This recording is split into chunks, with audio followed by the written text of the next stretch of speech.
tatay mo? Tatay ko at magulang ko. Tatay mo at nanay mo? Tatay, oo, tsaka yung kapatid kong panganay.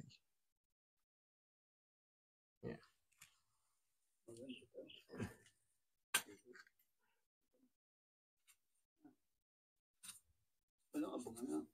Si Rose, kapatid mo? Ay, hindi ho, pamangkin ko yun. Pamangkin mo? Pere Rose? Martinez yun, Martinez. Martinez. Itong kulay, laging kualay, kundi agapan eh, puno na ito. Ay, kakamakaliwari ka naman ay nasang panahon eh. Oo, galang nga. Wala nga. May nag-aalaga na. Dito. Maganda, may nag-aalaga na dito. Ay, next month pa din, kaya yun, minaka ako na ulit, na-auto na ulit. Oo, ako lang. Isang araw, dalawang araw eh, suluyan agad ng kuha nyo. Nasuloy lagi din eh. Okay na. Yes, mga ka-helping arms. So, ito, ako, basta umuwi ako ng Batangas, I see to it na dumadalaw ako sa mga magulang ko at saka pa sa kapatid ko para pagbibigay na rin po ng respeto sa kanila. So, at yun din po yung sikreto ko sa buhay para lahat ng problema ko, nalalampasan ko dahil sa, eto nga, sa pagbibigay sa kanila ng respeto. And then, tsaka yung sa mga anak ko rin, sila din yung, sa kanila din ako humingi ng gabay para sa kinabukasan ng mga anak ko. And so far naman, na ano naman nila, nag-grant. So kasi ando na nga sila eh. So from there, na yung kung ano man yung pinapanalangin ko sa ating mahal na nasa Panginoon, katuwang sila. So sila bali yung nagpaparating. So, pero may mas ano pa diyan na yung sa final destination ko pag umuwi ako ng Batangas. So, malalaman niyo sa bandang huli mga ka-helping hands. So, okay, let's go sa iba pa.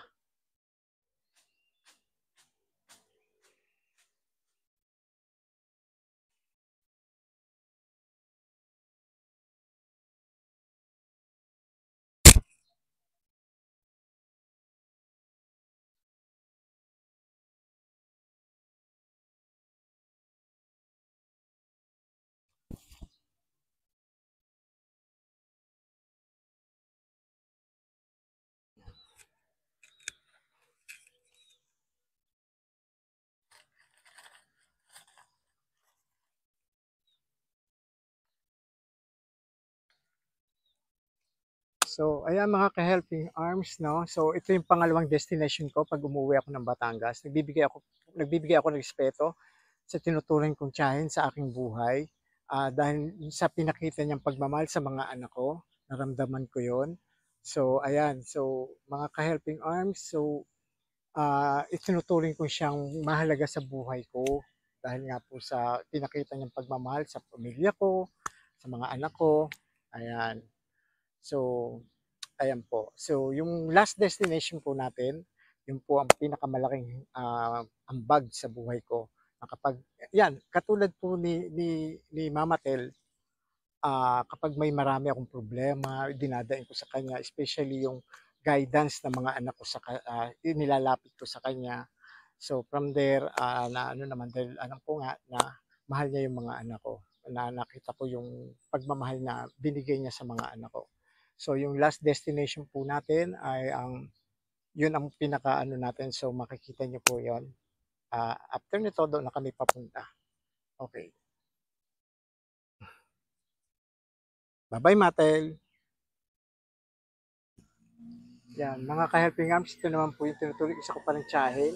Malaki yung utang na loob ko sa kanya dahil siya po yung mga struggling time ko, siya po yung umasa ako.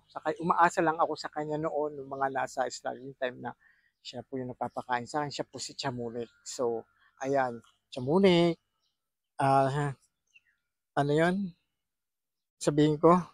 At saka kay Ate Nersa, ayan, maraming salamat sa inyo. Ayan. So, ayan po mga ka-helping arms. Yan po ang mga pinupuna. Pero yung sinasabi ko nga sa inyo, yung last destination ko na pag umuwi ako ng Batangas, yun po yung pinakamalaking sikreto ko sa buhay para yung mga problema natin, sa kanya ko dinaday. At sa kanila rin, hihingi ko ng gabay. So, ayan po.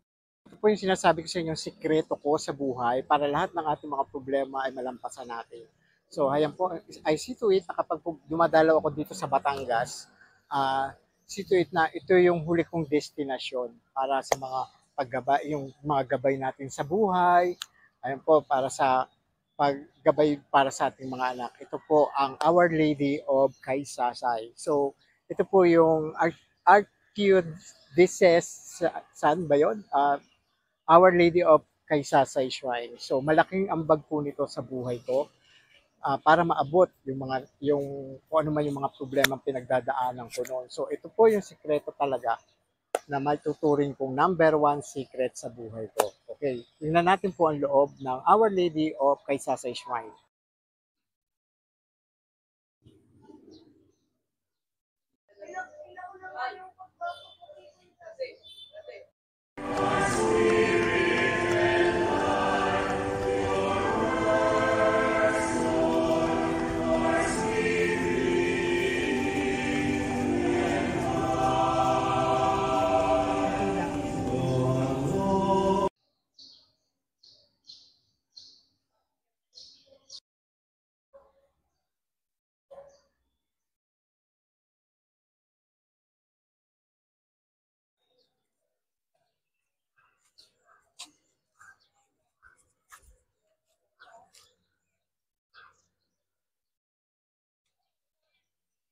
Mga ka-helping arms, sinasabi po ang simbahan ng Our Lady of Kaysasay Shrine ay mapaghimalang simbahan or yung mahal na birhen ng Kaysasay ay marami pong himalang nagagawa. Kung halimbawa mga problema natin sa buhay, yung mga mag-asawa na hindi magkaroon ng anak, ayan. So, pwede po kayong pumunta rito at humiling sa ating mahal na birhen ng Kaysasay para biyayaan kayo ng supling. So, basta may, yung sincerity lang po yung inyong dalangin. So, mga ka-helping arms, so ayan po, ito yung huling destination ko kapag ako ay umuwi dito pag ako dumadalaw dito sa lalawigan ng Batangas. So, ayan po. So, hanggang dito na lamang po mga ka-helping arms at sana po ay maraming salamat po sa pagsuporta nyo sa channel na Our Helping Arms. So, ayan po, magandang umaga po at mabuhay po tayong lahat. God bless us all.